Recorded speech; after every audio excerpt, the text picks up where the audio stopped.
In this video, I am going to talk about how I got a Global Talent Visa in the UK with just a master's degree.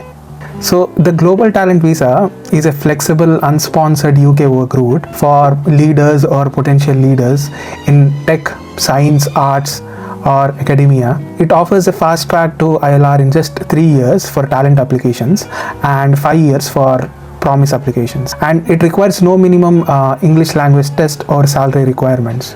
So the Global Talent Visa provides total career freedom, allowing you to switch jobs, work freelance, or start a business without any employer sponsorship or salary minimums.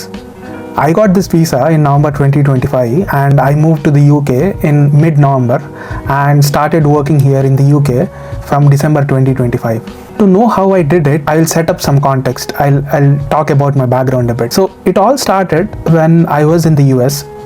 I did my master's there and started working with Apple on a contract basis. I was on a STEM OPT visa and it was expiring in May 2027, so it was still valid and I was not kicked out of the US. But I felt like I was living in the matrix where I had no freedom to go out of the country whenever I want, no freedom to monetize my content or do any side hustles because of all the visa restrictions. And the visa situation was getting out of hand there, and I know many people who are still struggling to get a job in the US. Companies are not willing to sponsor H1B visas, and because of the uncertain changes in the visa rules. So a few things started to come into my mind. What if my H1B does not get picked up? I had only one attempt left and I was not ready to do double masters there, as many people who want to stay there explore the double masters option. So I started to look for jobs in other countries, especially English speaking countries. I didn't want to move to another place and learn a new language as well. That's not happening. So long story short, I applied to AI/ML jobs in the UK. At that point, I was working as an ML engineer and I had some experience built up. So while applying to the jobs in the UK, I came across a certain set of jobs called KTP job. Honestly, I knew nothing about KTP jobs or about global talent visas in the UK at this point. So I applied to this job like any other job and I was interviewed for a couple of rounds and I got the job. And when I asked the employer about the visa sponsorship, they said that they will provide visa sponsorship support, and I honestly thought it will be skilled worker visa like most of the sponsored jobs in the UK. But I did not know that the KTP job I got was eligible for global talent visa until my employer mentioned that to me. So most of the global talent visa holders are PhDs or top professionals in their respective fields, and I got it without any PhD. I'm not bragging this, but maybe I just got lucky. So let's talk a little bit more about different routes of global talent visa in the UK. So there are 2 stages while applying for a global talent visa in UK. So stage 1 is endorsement stage, and stage 2, once the endorsement is approved, you can apply for the visa. So in stage 1, this is the most important part where you have to get endorsed by any of the endorsing bodies. And once your endorsement is approved, you can apply for the visa by paying the IHS fees. And paying the IHS fees is the most painful part, trust me. So the global talent visa is divided into 3 main sectors, each managed by specific endorsement bodies: digital technology, academia and research, and arts and culture. So for digital technology, the endorsing body is Tech Nation. It focuses on experts in software engineering, AI, data science, and business product leadership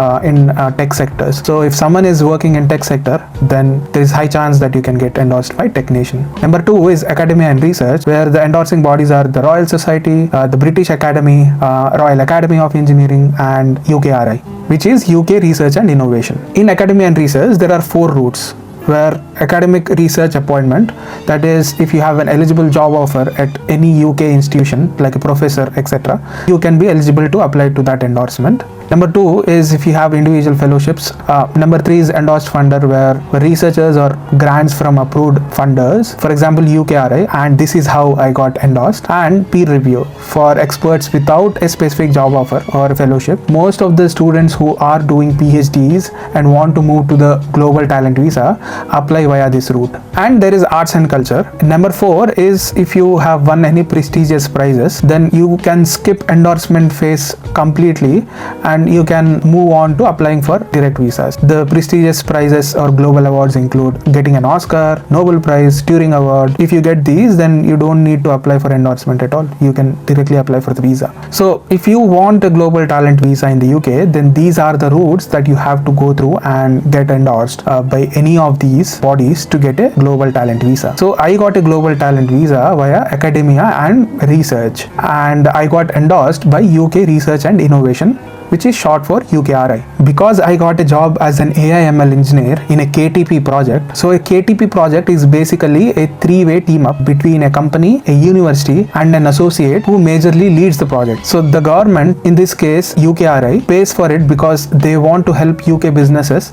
to grow by using state-of-the-art methods that universities are working on to create new products and jobs for the businesses. So since my project is UKRI funded, I got a chance to apply for endorsement via the endorsed funders route, and I submitted documents like statement of guarantee from the HR director, KTP job appointment letter, 3 references. It might be industry references and academic references as well. And I got an endorsement in 14 days because this is a fast track route, and then I applied for the visa after getting the endorsement. So this visa, though my employer gave me all the requirement documents, is not tied to my employer because any global talent visa cannot be tied to an employer. So that's how I got a global talent visa in the UK with master's degree. Honestly, I think I was at the right time at the right place to get the global talent visa. I hope you understood the process, and I'll be pinning the KTP job portals in the comment section that you can use to apply for KTP jobs in the UK. Thanks for watching, and I'll see you in the next video. Thanks for watching, and I'll see you in the next video.